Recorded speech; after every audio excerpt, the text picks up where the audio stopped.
Nakakalungkot na balita, AFP, inamin ng may dalang baril ang mga sundalong marino na lulan ng resupply boat ng AFP. Kaya naman talagang nadismaya ang mas maraming Pilipino sa pagkakataong ito.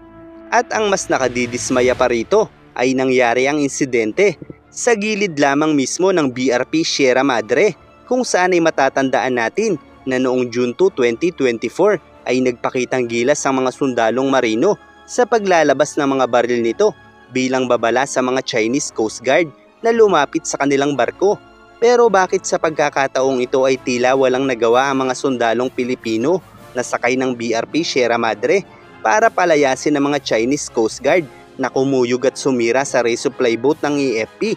Bukod pa rito ay dito rin pala naganap ang pagkaputol ng daliri ng isa sa ating mga sundalo. Kaya't ang malaking katanungan ngayon dito ay bakit tila natupok na ang apoy sa nag-aalab na puso ng ating mga marino?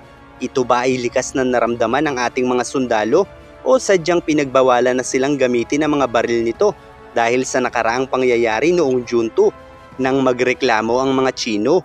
Kung iisipin kasi natin, hanggat maaari ay marapat lamang talaga na huwag tayong basta gumamit ng sandata laban sa China. Dahil kung gagawin natin ito, ay maaaring mas matindi ang kayang ibalik ng China. Subalit sa ganitong pagkakataon ay masasabi kong nasa ating mga marino na ang lahat ng karapatan upang magbigay ng matinding babala sa China.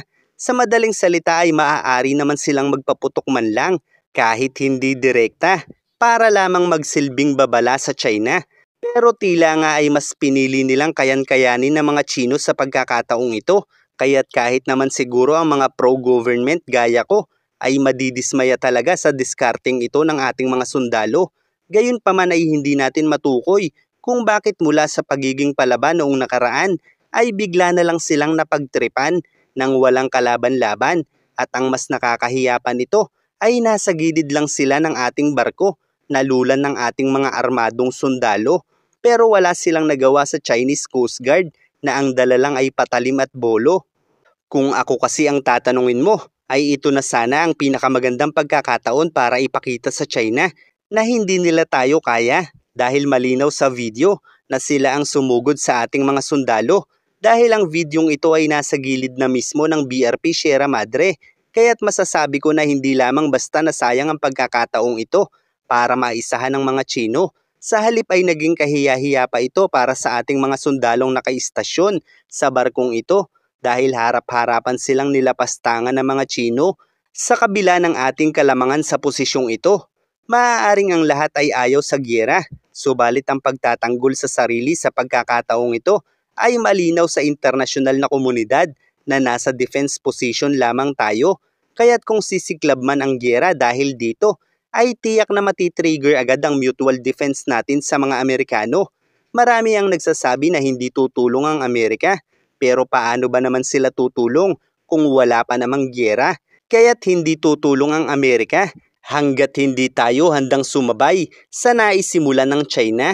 Kaya't kailangang may magsakripisyo talaga, hindi lamang basta sa paraan ng pagpapatiwakal, subalit sa pagpapakita na ang tungkulin ng ating mga sundalo ay hindi pasisiil kahit kanino, kahit anuman ang kahinatnan ng aksyon nito, kung ginagampanan nila ng tapat ang kanilang sinumpaang tungkulin para sa mga Pilipino. Siguro naman sa paulit-ulit na pahayag ng US na handa itong tumulong sa Pilipinas laban sa agresyon ng China sa pamamagitan ng Mutual Defense Treaty, ay malinaw ng inip na ang Amerika. At iyan ay dahil habang tumatagal ay mas lalong lumalawak ang sandatahan ng China. Gayunpaman ang US ay hindi basta na lang maaaring magdeklara ng giyera, lalo pa at wala namang plano ang China na kalabanin sila. Kaya't ang US ay naghihintay lamang ng isang aktwal na digmaan ng China laban sa mga allies nila. Kaya't ang pagpalag ng ating mga sundalo sa mga abusadong Chinese Coast Guard na ito ay hindi basta mauuwi sa isang malawakang digmaan, dahil maging sila ay tiyak na may kaalaman na ang Pilipinas at US ay magtutulungan.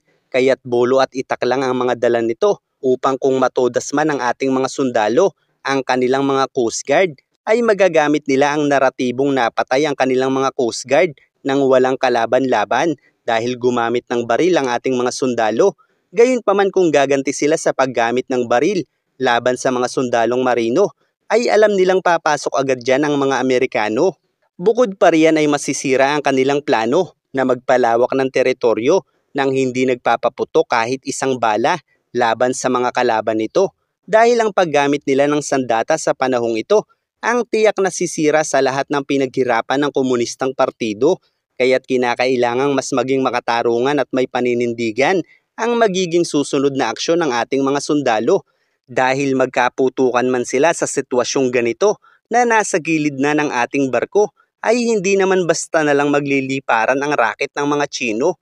Dahil posibleng kung pinutukan nila ito at magpadala ng mas malaking puwersa ang mga Tsino, ay malinaw sa Mutual Defense Treaty na hindi tayo pababayaan ng mga Amerikano, kung saan ang mga unang pinakaposibleng hakbang na susunod kung magkaputukan ng mga sundalong Pilipino sa bahaging ito ng ating barko ay magiging makatwiran ng pagpapadala ng puwersa ng US sa palibot nito bilang tagapamagitan sa umpisa upang hindi agad madihado ang ating mga sundalo habang sinisimulan nito ang mabilis na pagbuo ng isang resolusyon sa United Nations gaya ng nakasaad sa Mutual Defense Treaty Article number 4 at sa sandaling lumabas ang isang resolusyon na magpapahintulot sa US at mga allies nito na gumawa ng hakbang para pigilan ang agresyon ng China, ay doon na matitikman ng China ang nag-uumapaw na puwersa ng US at mga allies nila.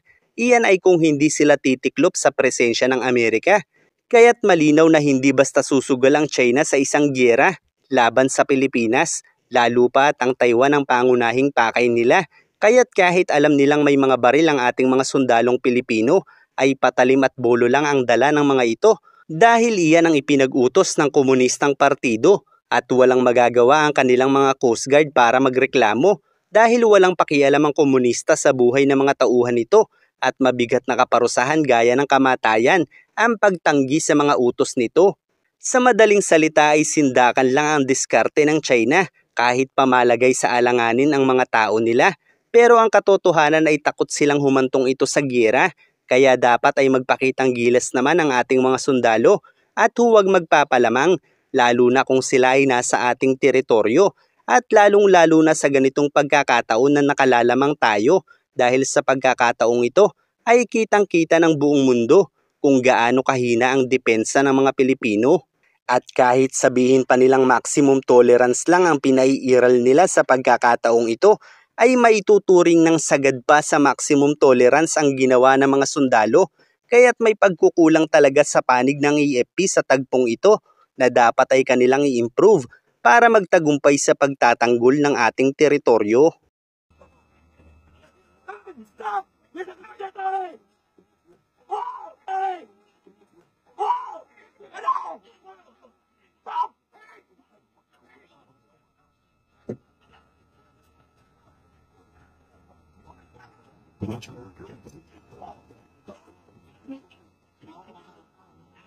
Hey, put your tongue up! Hey, put your tongue up!